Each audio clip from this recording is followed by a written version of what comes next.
Welcome back to Family Shadows, a place where quiet fathers, forgotten mothers, and overlooked sacrifices come back to life through stories that remind us of what really matters. If you're new here, don't forget to subscribe and join our growing family of listeners. Every story carries a lesson worth remembering. Tonight's story is called, "My Daughter-in-Law Tried to Spike My Drink, so I swapped it and taught her a lesson she won't forget." Let's begin. Richard Cole was 62 years old, and if you saw him walking down the street of his small New England town, you might not look twice. His hair, silver but still thick, framed a face that carried years of quiet responsibility rather than sharp ambition.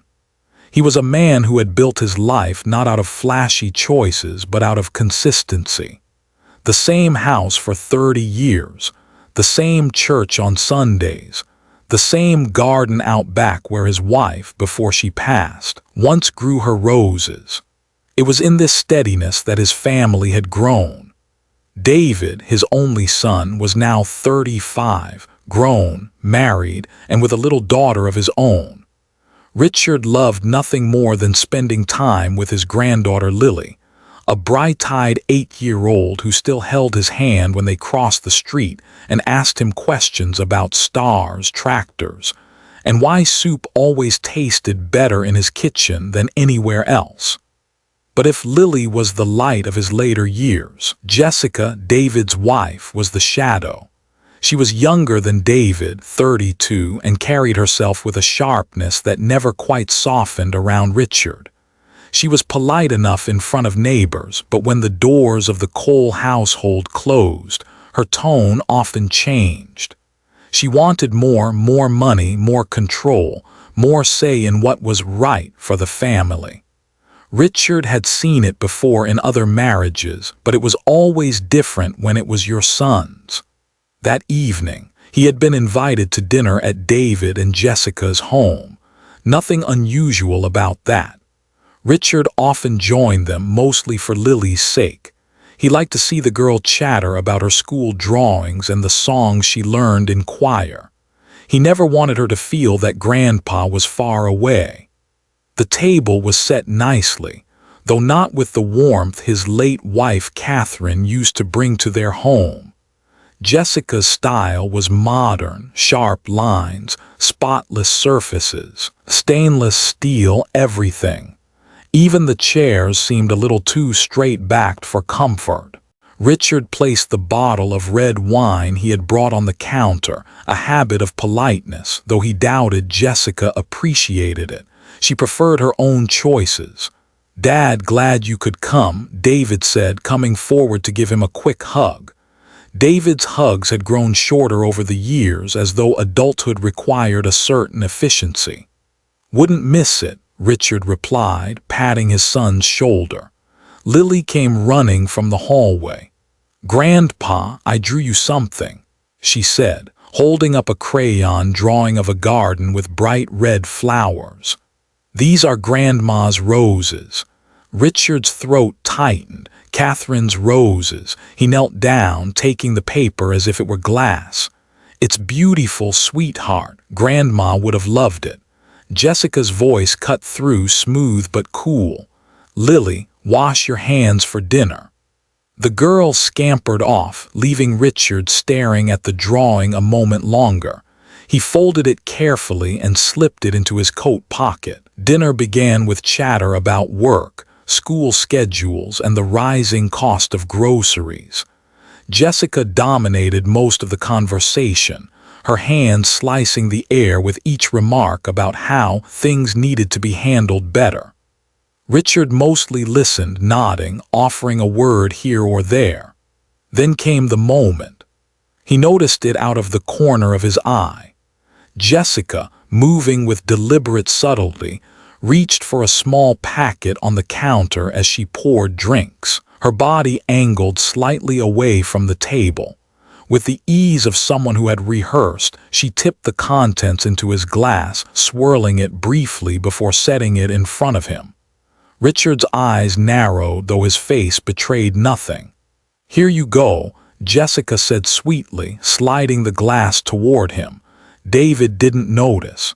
He was cutting Lily's chicken into smaller pieces. Richard's hand hovered over the glass. For a brief second, he considered confronting her right there. But something in him, years of patience, of knowing when to speak and when silence carried more power, told him to wait. He lifted the glass slowly, bringing it to his lips. He let the rim touch, but he did not drink. He set it down gently. Jessica's smile flickered, the briefest sign of expectation unmet. "Not thirsty tonight?" she asked. Richard's gaze met hers, steady, unreadable. "Just waiting for the food to settle," he said.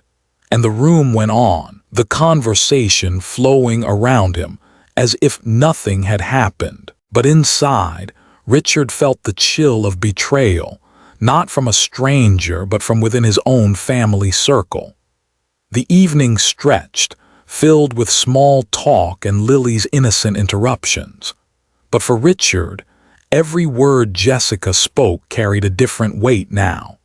He watched the way she glanced at David, nudging him subtly in conversations about finances. He watched the way she waved off Lily's chatter, more interested in her own plans than in a child's joy. The plate of roasted chicken tasted bland to him, though Jessica had seasoned it heavily. His mind was elsewhere. He thought of Catherine again, her soft warnings during their younger years. "Richard, pay attention not only to what people say, but to what they do when they think you're not watching." And now, Catherine's words rang truer than ever. The glass still sat before him, untouched. The liquid inside shimmered under the dining light.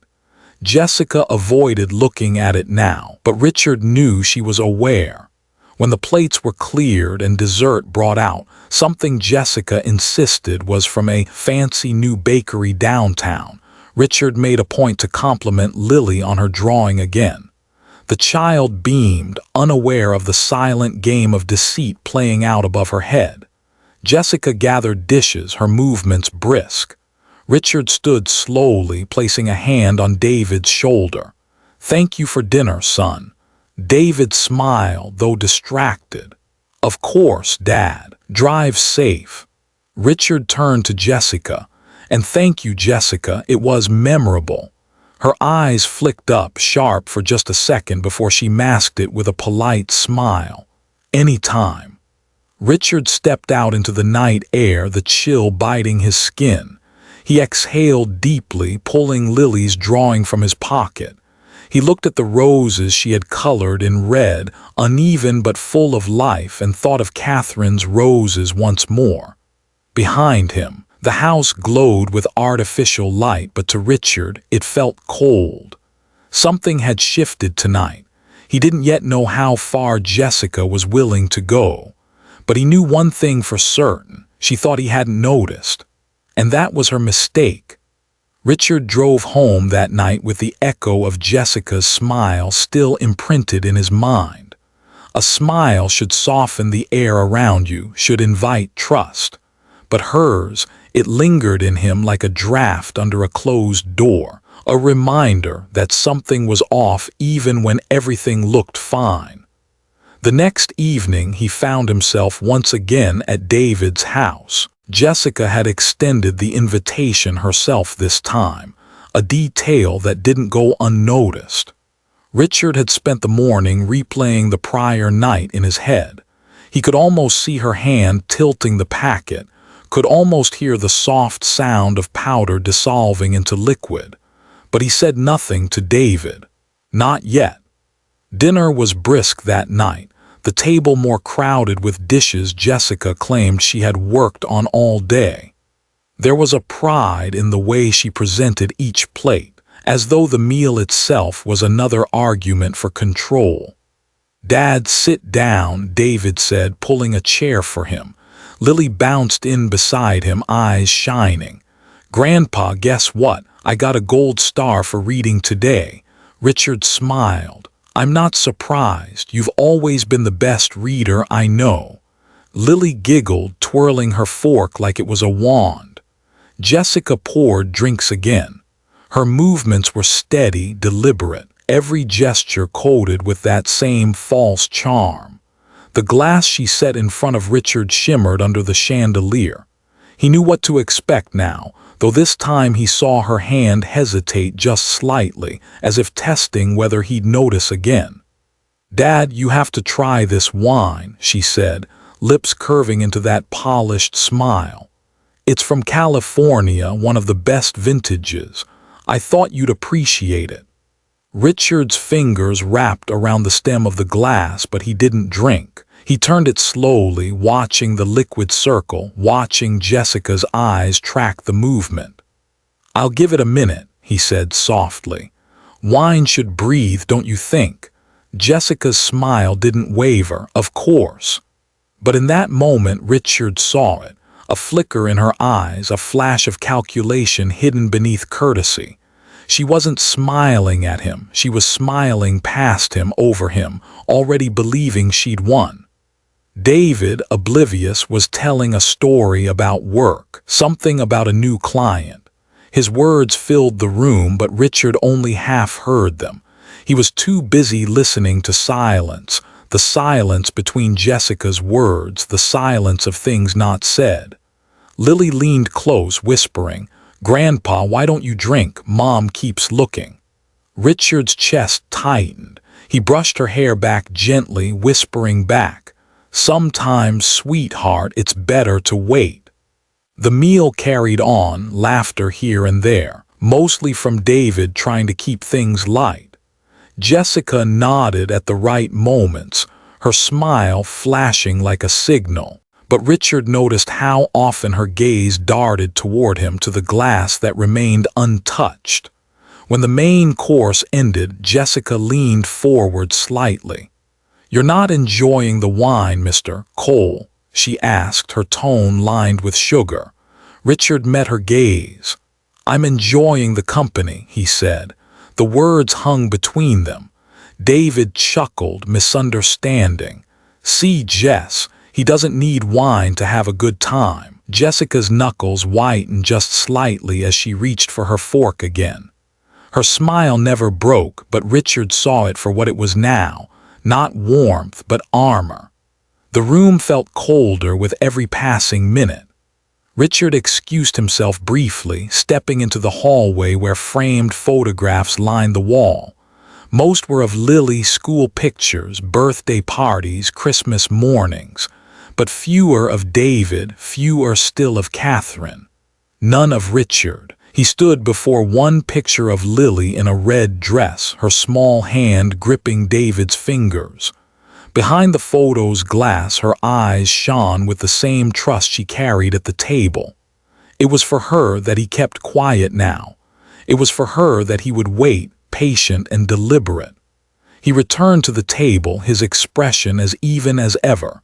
Jessica looked up, her smile fixed like porcelain. "Everything all right?" she asked. Richard nodded. "Everything's just fine." And with that, he sat back down, folding his hands, waiting. The night had ended with the usual polite farewells, Jessica smiling her flawless smile, David patting his father on the back, and Lily hugging him with all the sincerity of a child who still believed every goodbye should be a full-body embrace.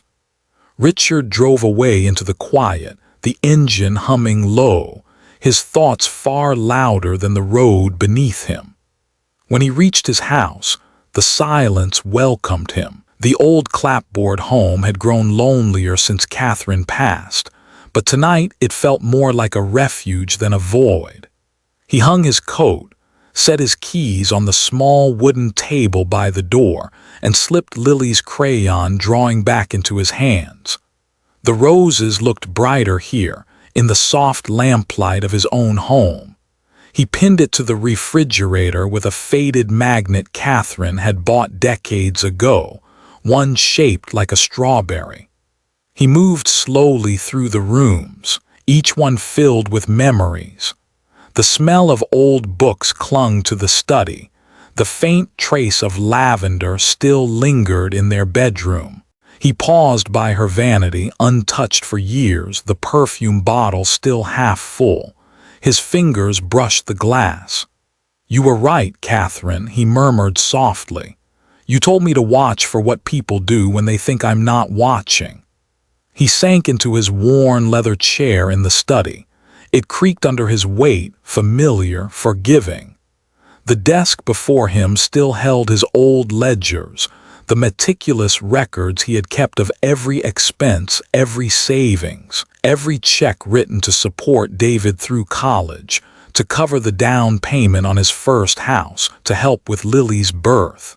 He opened one, flipping through the pages, and every number felt like a bead on a rosary, each line a quiet prayer he had made for his family. He stopped on an entry from 10 years ago. Hospital bill David's broken arm. He could almost see it again, David as a boy, crying after falling from the old oak tree. Jessica hadn't been in their lives then. Life had felt simpler.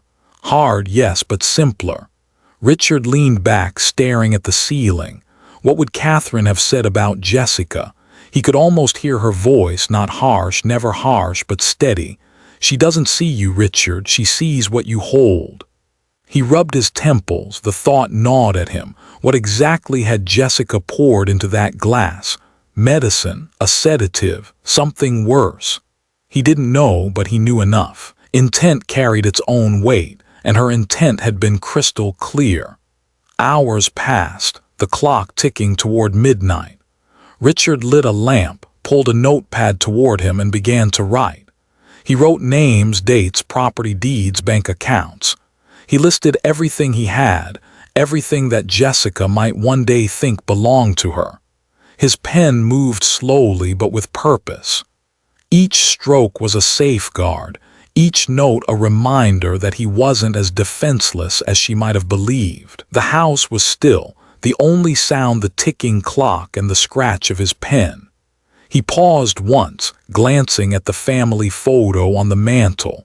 David, smiling in his wedding suit. Jessica in her white dress, beaming at the camera. Richard had smiled too that day, genuinely, hopeful that his son had found happiness. Now, staring at the photo, he wondered how much of that smile had been real and how much had been performance. He whispered into the stillness, almost a vow, "I won't let her take what's ours." A gust of wind rattled the windows as if answering him. Richard closed the ledger, exhaled slowly, and sat in the dark. Behind closed doors, away from Jessica's smile, away from David's oblivion, Richard was no longer just a quiet father. He was a man preparing for something larger, a test of patience, of protection, of love for the granddaughter who still drew roses and believed in good.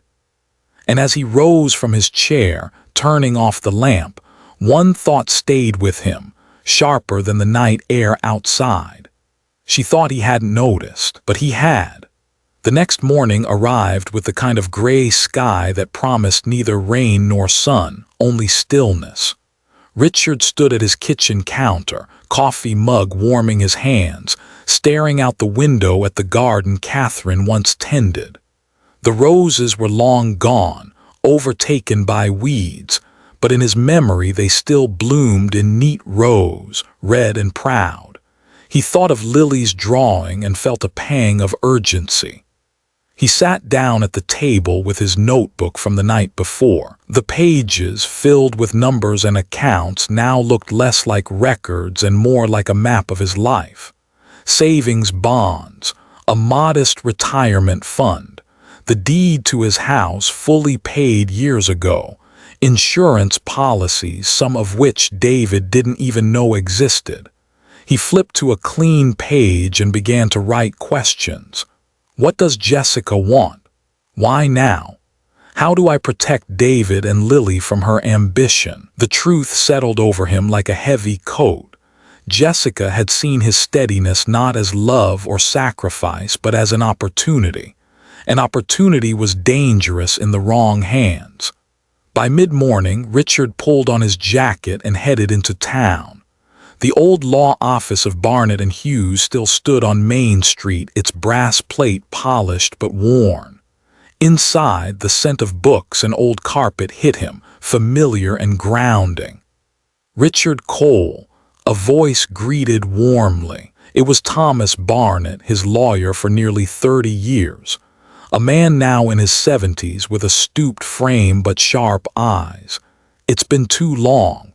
Richard shook his hand firmly. "It has, and I wish it were under easier circumstances." They sat in the small conference room, its oak table scarred with decades of use. Richard explained carefully, not everything, not yet, but enough. That he had concerns about how his assets might be handled if anything happened to him. That he wanted to ensure Lily would always be cared for. That he feared outside influence might try to manipulate David. Barnett listened, hands folded, nodding slowly. "You're a wise man, Richard. Most wait until after the damage is done." I saw something," Richard said, his voice tightening. "Something that told me I can't take chances." Barnett leaned forward. "Then let's make sure no one can move a finger on your estate unless it's exactly as you say." For the next hour they combed through documents. Barnett suggested a trust, one that would safeguard Lily's future directly. David could benefit, yes, but only under terms Richard outlined. Jessica would have no access. Richard signed preliminary papers, the pen steady in his hand. Each signature felt like a shield, a layer of protection drawn around his family. As they wrapped up, Barnett placed a hand on his arm. "Peace of mind is worth more than any account balance. Catherine would have approved." Richard's throat caught. He nodded, unable to speak for a moment.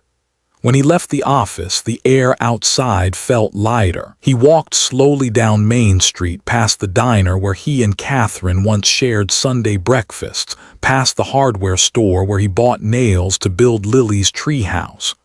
Life had been made up of these small, steady things. Now he was guarding them in silence. That evening, David called. "Dad, Jessica says you seemed quiet last night. Everything okay?" Richard paused. He could hear Jessica's voice in the background, faint but sharp, giving instructions about dinner. "I'm fine, son," Richard said gently. "Just thinking about your mother, that's all." David's tone softened. "Yeah, I think about her too." Richard let the silence hang, choosing not to say more, not yet. After the call ended, he sat back in his chair, the house dark except for a single lamp. On the table before him lay a folder from Barnett's office, thick with papers that would never be seen by Jessica. It wasn't just about money. It was about trust, about legacy, about making sure Lily would grow up knowing that her grandfather's love had weight, that it could not be twisted or stolen. And so, quietly, deliberately, Richard began to prepare, not with anger, not with noise, but with the patience of a man who had weathered storms before. Jessica thought she had the upper hand, but Richard was already several steps ahead. The folder from Barnett's office sat on Richard's kitchen table like a silent sentinel. He'd left it there on purpose, its manila edges catching the light every time he walked past. It reminded him that this wasn't paranoia. It was prudence. Still, a legal document alone could not quiet the ache that lingered in his chest. Trusts and signatures could lock away money, yes, but what about the poison of deceit already inside his home? That was a different matter, one that required a gentler hand and perhaps a test. Richard rose early the next morning. He shaved carefully, something he hadn't done in days, and put on the flannel shirt Catherine always said made him look trustworthy. At the grocery store, he walked each aisle slowly, pushing the cart with the deliberateness of a man thinking through more than dinner. He stopped at the pharmacy section, his eyes falling on a row of health powders. Supplements, vitamin mixes, harmless, but nearly identical in packaging to what Jessica had used at the table. He picked up 2 boxes, studying them, then placed them both into his cart. At the register, the cashier glanced at him. "Trying something new, Mr. Cole." Richard smiled faintly. "Just a little health insurance, the old-fashioned kind." Back home, he sat at the kitchen table, scissors in hand, opening one of the boxes. The packets spilled out, identical to the ones he remembered seeing in Jessica's hand. He placed them neatly in a drawer, separate from everything else. His plan wasn't to harm, never that. It was to mirror, to reflect back her own choices so the truth might show itself. Later that week, David called again. "Dad, Jess wants you over for dinner Friday. Lily's been asking for you." Richard's heart softened at his granddaughter's name. "Of course," he said. "Wouldn't miss it." When Friday came, he tucked one of the harmless packets into his coat pocket before driving over. The night air was crisp, the kind of air that reminded him of football games he used to watch with David as a boy, wrapped in blankets in the stands. He gripped the steering wheel tighter. That boy, his boy, was now a man who didn't see the storm gathering in his own dining room. Inside, Jessica greeted him with her polished tone. "Richard, so glad you could make it." He handed her a bottle of wine. "Thought this might pair well with dinner." As they sat down, Richard watched her closely. Her gestures were smooth, her chatter effortless, but beneath the surface he saw it again, that flicker of calculation. When she reached for the drinks, he noticed the slight tilt of her wrist, the too careful swirl of liquid. But this time he was ready. While Jessica turned to fetch something from the counter, Richard's hand moved calmly. He lifted his own glass, replaced it with another, and slid the harmless packet from his pocket. A quick tear, a gentle pour, and the powder dissolved silently. When Jessica turned back, the glasses looked untouched, ordinary, innocent. She set the food down, her eyes darting briefly to the glass in front of him. He offered nothing but a calm nod, steady as stone. Dinner began. David spoke animatedly about work again. Lily giggled at a joke only she understood, and Jessica smiled her cold smile, watching, always watching. Richard lifted his glass this time, holding it near his lips, then lowering it with deliberate ease. He traced the rim with his finger, never drinking, never breaking eye contact with Jessica. Minutes passed. Then casually Richard rotated the glasses when no one was looking. The one she had prepared for him now rested before her, and still he said nothing. The room carried on, plates clinking, Lily's voice rising above the din. But inside Richard's chest, the silence spoke louder. This was no longer just a dinner. It was a stage, and Jessica had walked willingly into the role she had written for him. Richard leaned back, his hand brushing the folder of plans he had carried with him in his briefcase. The papers were one kind of shield, but tonight this quiet preparation, this silent switch would become another. Jessica thought she knew control, but she had never reckoned with patience. The dining room glowed under the chandelier's warm light, but to Richard it felt colder than the night air outside. He sat at the head of the table, his fork moving slowly across the plate, the glass in front of him shimmering like a silent test. Jessica's voice carried easily across the table.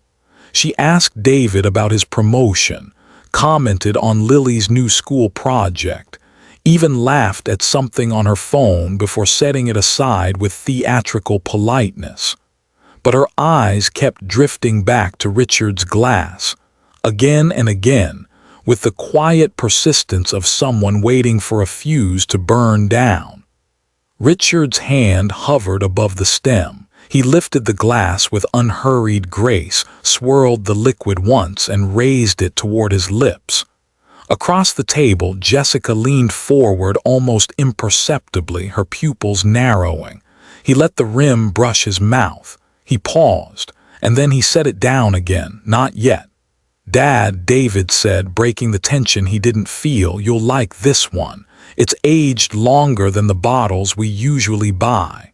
Richard gave him a small nod.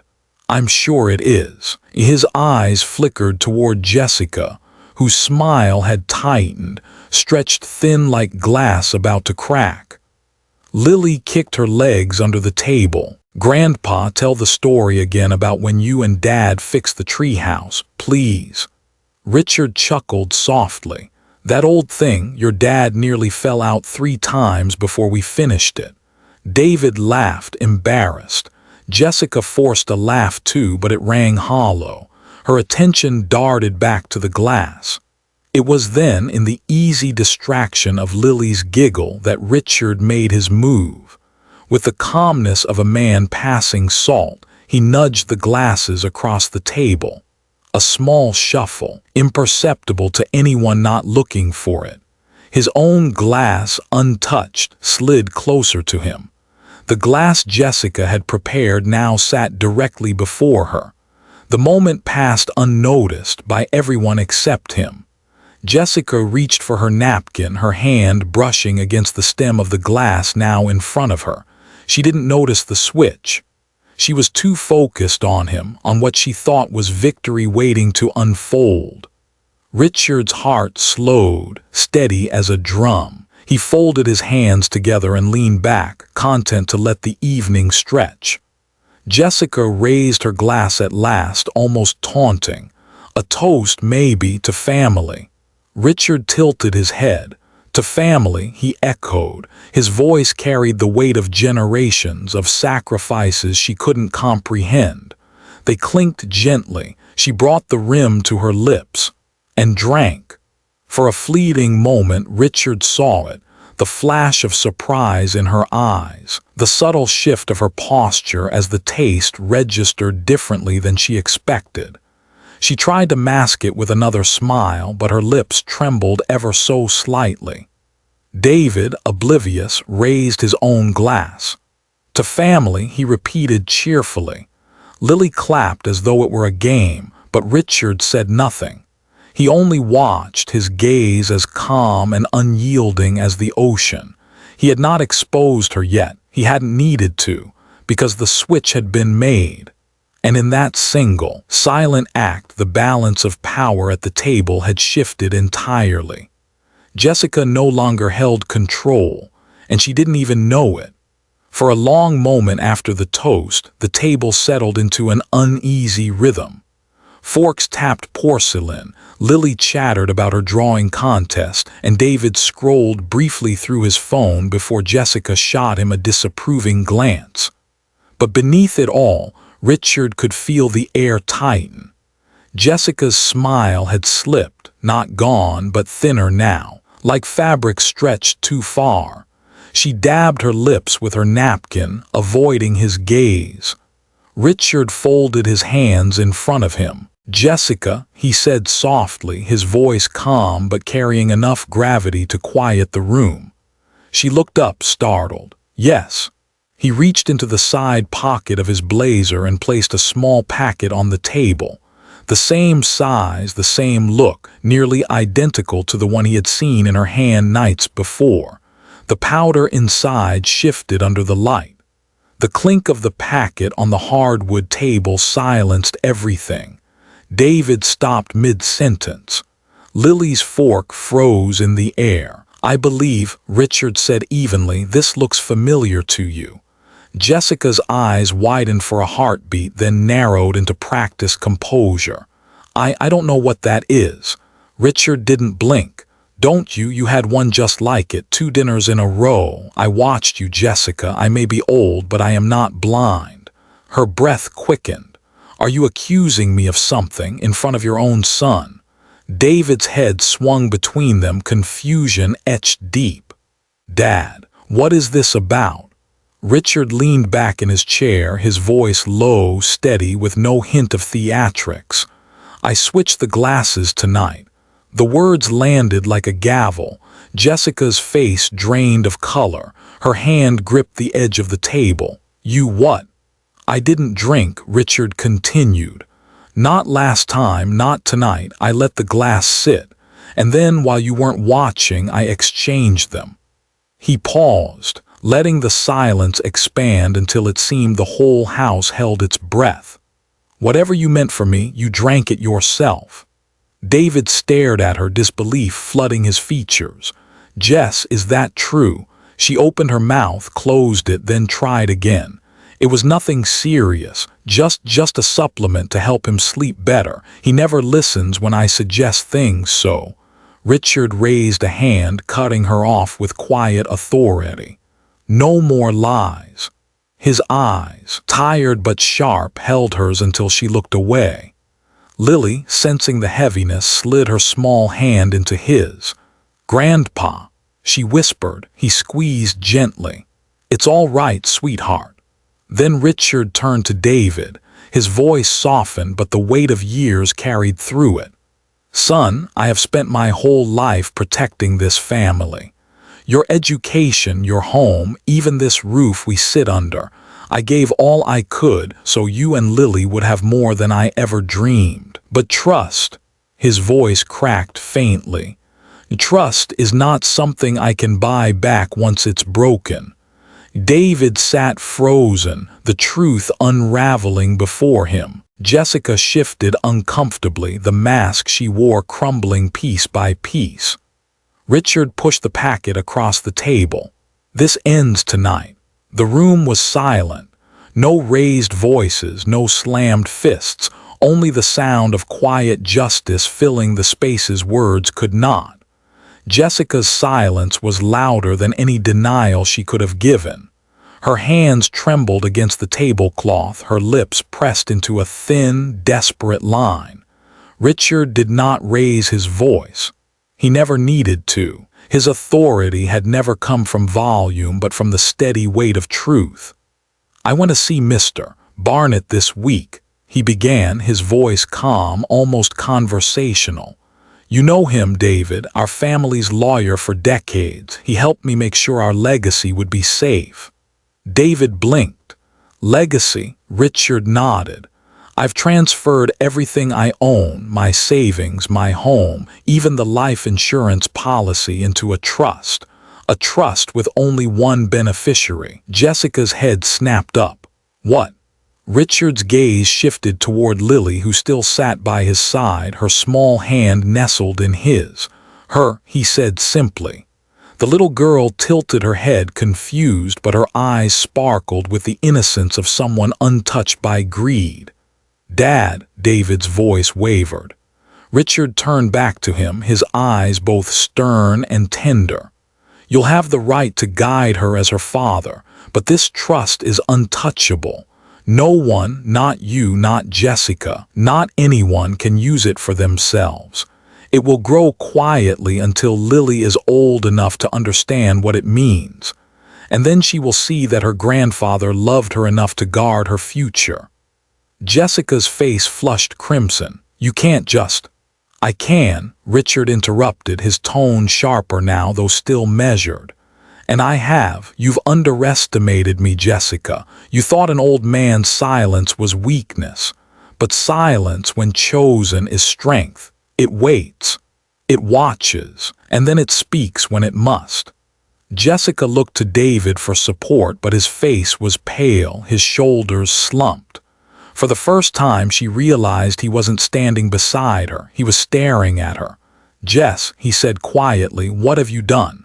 No answer came, only the weight of her own choices pressing down on the room.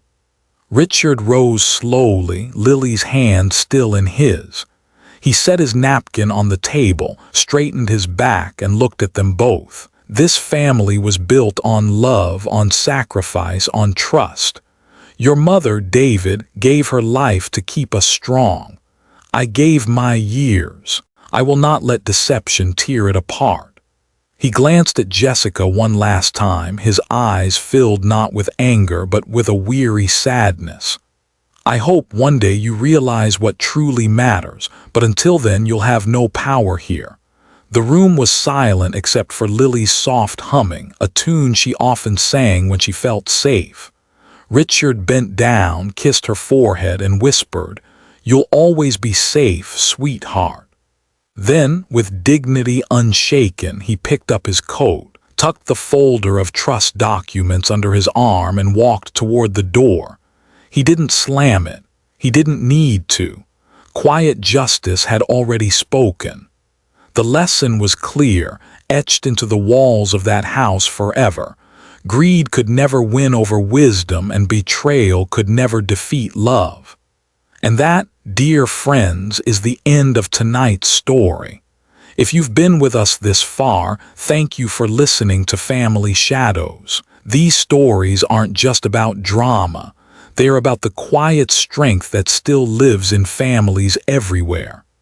We wish you health, peace, and happiness in your own homes. Hold your loved ones close, treasure the bonds of trust, and never underestimate the power of quiet love. Until next time, take care, and may your family always be your greatest gift.